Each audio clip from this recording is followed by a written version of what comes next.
آج ہماری پیش قدمی جس طرف ہو رہی ہے، اللہ کی عزت کی قسم وہ راہ مستقیم سے ہٹ چکی ہے، یہود و نصارہ کی روش پر چل نکلی ہے، صرف اس لیے کہ دنیا میں کچھ ایسا کرنا ہر بندہ چاہتا ہے جو کسی نے نہ کیا ہو، بھلے اسے وہ کام سر انجام دینے کے لیے خود کو اسلام پر قائم رکھنا اس کے اب پیش نظر ہی نہیں رہا۔ وہ خود اسلام پر قائم رہیں یا نہ رہیں، آج ہماری ترجیحات یکسر بدل چکی ہیں۔ یا اللہ کریم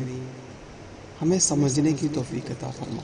تجھے تیرے پیارے محبوب کریم صلی اللہ علیہ وآلہ وسلم کا واسطہ ہمارے بچوں کو تعلیمات اسلامیہ کے نور سے روشن فرما دے، کافروں کی تعلیم سے بچا لے، اور ہمیں ہر وہ کام کرنے کی توفیق عطا فرما میرے اللہ جس سے تو راضی ہوتا ہے۔ یا اللہ تعالی